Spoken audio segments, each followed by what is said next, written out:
Welcome back to the Not No Show episode 12, the last ever episode. So hopefully there's a good one installed for today. Just kidding. Psych, debated, got you all. Nah, nothing exciting for this episode today. Well, I might as well give you an update on what's been going on in my life to cap off the Not No Show, since this show was nonsensical to begin with.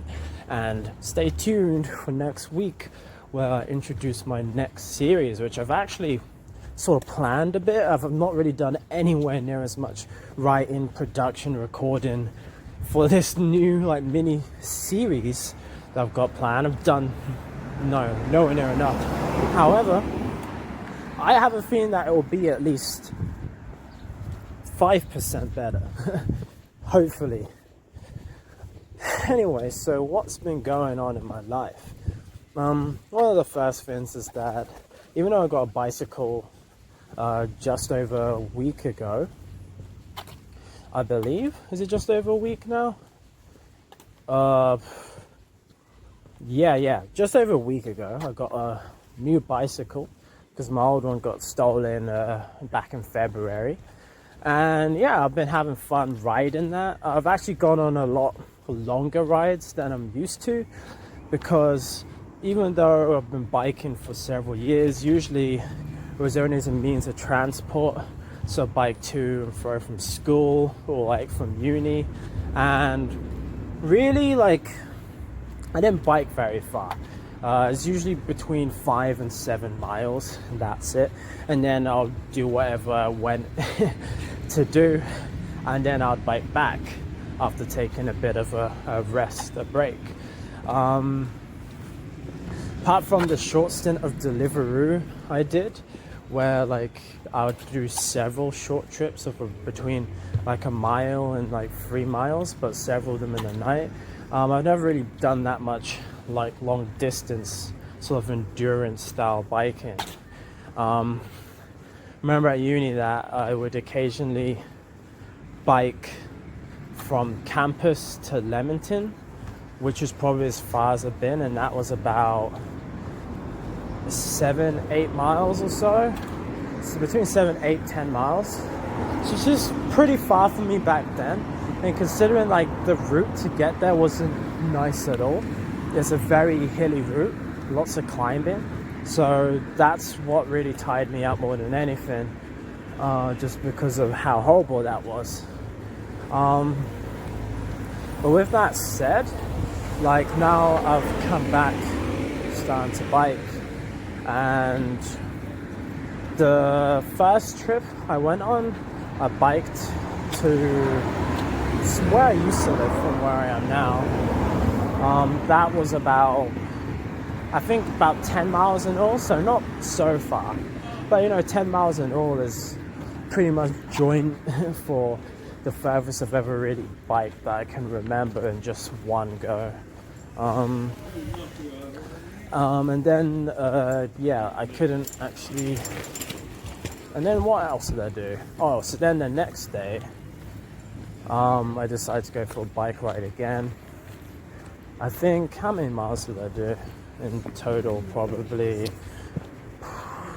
so bike to Stratford and back, probably around, I believe just under 20 miles I did that day.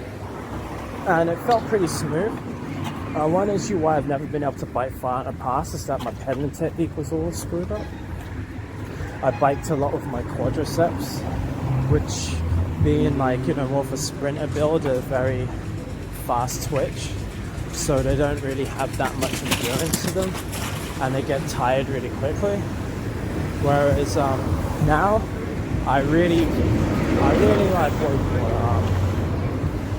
put an emphasis on trying to cycle with my hamstrings and my glutes, get them activated, and they're a lot more slow twitch. They're a decent blend. I think they're more half and half.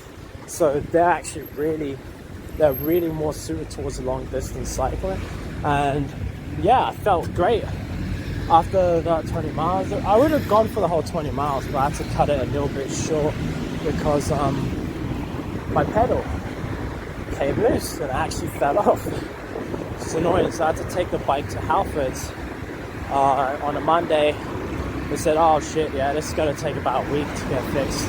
You know, being a bit cheese, only cycling twice on a bike, having to return it after only a couple of days. But they're able to get the part to me and get the bike fixed by Friday, which is really cool. So I picked up my bike on Friday, and then I actually went for a pretty long bike ride on Friday. I decided, you know what, let's go for a bike ride today. So in all, I biked to Tottenham Hotspur Stadium. That was 10 miles, just like that. So I basically decided I wanted to bike to Shoreditch, which is about 4 miles on my map. And then once I got there, I said, oh, I'm feeling really good, so I'm just going to keep on going straight on the straight road. So I went, and for another 6 miles, I was like, oh, that's cool. And then I came across Tottenham Hotspur Stadium. I was like, oh shit, I wonder how far I've came. And then I looked at my map, so I've come 10 miles exactly. It's like, oh shit. Like if I turn around now, I've got a 20-mile journey, which is really good. That's like joint for, or almost joint for my longest trip. But then I was like, let's keep on going. I'm feeling really good. Like even after 10 miles, I didn't feel tired at all. So I went and started biking and got another 5 miles in me, feeling all really great. And then when I realized I got to like 5 miles up, I was like, all right, let's turn around now, because that's 15 miles in total that I would have done. So I decided to turn around. Oops. So yeah, I decided to turn around, and I still wanted to. Here's the funny thing. So I decided to turn around at the. Did I get to 15 miles? I'm not sure I got to 15. Did I get to 15 or 14? Anyway, I decided to turn around there because I knew that I had to go back the way I came, but I also wanted to take a detour, wanted to go to Piccadilly. So that was going to add an extra 3 or so miles on. So how I calculate is that I would easily hit the 30 miles. I think actually I've done it and ended up biking 15 miles in that direction. So I knew that, you know, having to bike back, no matter what route I took to get back home, it was going to be at least another 15 miles, making a 30-mile journey overall, which we're super happy with. Like on the way out, one thing that was really interesting is because it's a Friday, even though none of the pubs or clubs are like open yet, there are people on the streets just drinking, and like not just drinking, but you know, having fun and almost like having a party outdoors, just on the streets, like on the way to central London.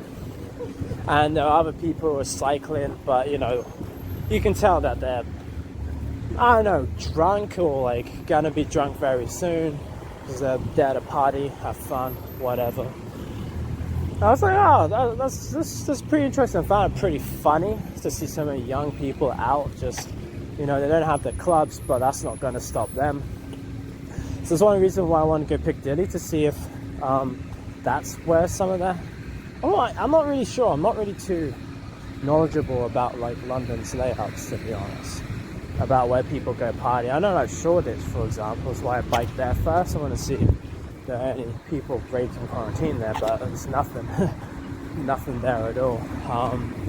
So I thought, yeah, maybe Piccadilly would be like alright, but no, nothing like that. So I ended up biking back, came back through Piccadilly. Unfortunately, my phone ran out of battery, so I really had no clue where I was once I got to Piccadilly, how to get back. But I kind of just used my intuition to find my way back to Peckham. Was just Piccadilly, because not really.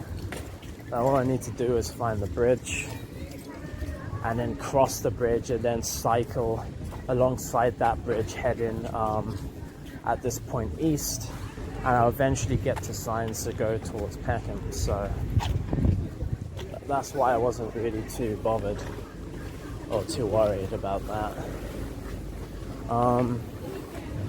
But interesting enough, when I got to the bridge to cross Thames, like I saw an illegal rave. It's really funny. Like I didn't see it actually. I lie. I could hear it. Just crossing the bridge, I was like, "What on earth is that?" And you know, being curious, and you know, I was curious. I was a little bit tired at that point, so I kind of did want to get straight back. But I was like, "All right, we've got to check this out." So then I essentially went across the bridge, then cut back onto the river, and yeah, there were people just having a crazy illegal rave, and maybe I'll include it, the clip in the video. I might as well do that. Yeah, that was super interesting. To be honest, it's a bit irresponsible. I say a bit, it's very irresponsible. There really is no reason to be doing stuff like that, but at the same time, I'm not gonna snitch or do anything stupid like that because people are somewhat fed up, so fair enough. And just kind of let people do what they want to do. Not that I'm going to condone it, but you know, snitching. You snitches get stitches or something like that. So there is like discounted chicken and I'm not gonna go for it. But yeah, that's pretty much it for me.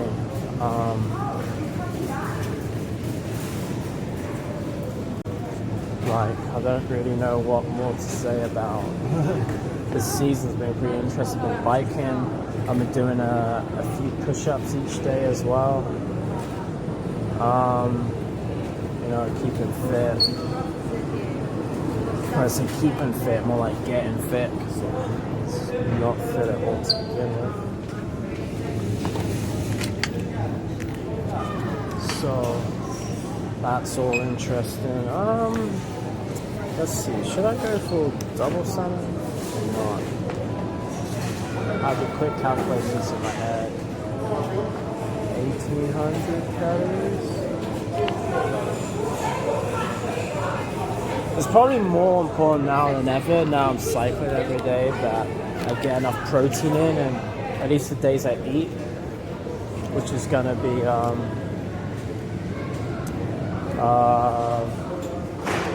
5 days a week.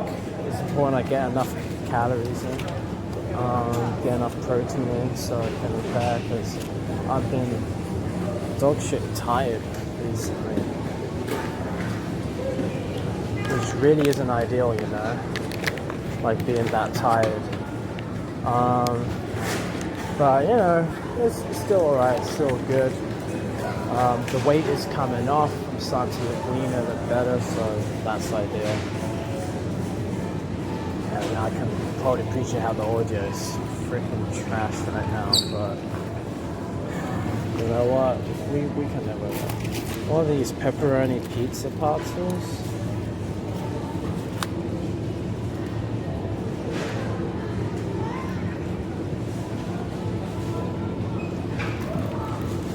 It's a little bit high in calories, you know. But yeah, and like also I applied for a job. I'm not gonna say what company I applied at. And yeah, I've got through to the first stage interview, which I have tomorrow. And then second stage is a coding challenge, which I know I'll be fine out, ace that pretty easily. So yeah, it almost feels like, you know, especially with the format of this interview tomorrow, I've actually got the questions pre-hand. So that's perfect for someone like me. Someone like me really does well when they question more about the depth of your knowledge rather than just being put on the spot. So, you know, like I'm the kind of person who would do really well at essays and what do you call them, coursework as opposed to exams.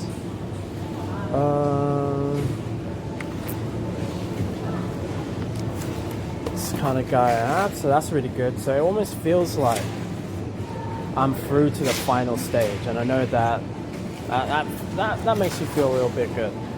You know, I'm pretty confident that I'll get through to the final stage, which is great. And you know, the company's pretty big company.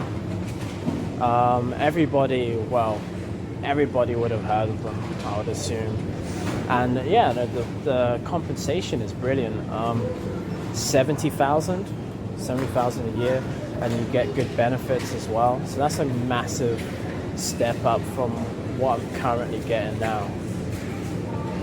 I mean, that's like a shit ton of money. Won't necessarily need all of that money, but you know, it's kind of nice to almost have a bit much, you know. It's kind of nice to have that comfort money there, you know, to start putting away some money for a house or something like that. Especially it's really good having high wage like that, because it's going to make it a lot easier to be able to get a mortgage.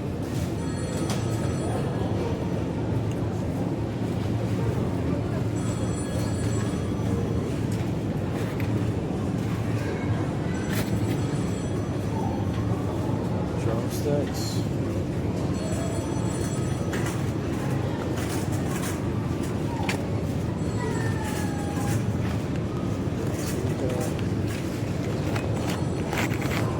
Probably shouldn't really be buying chicken tikka like this. It's really not cost effective. I should actually just cook.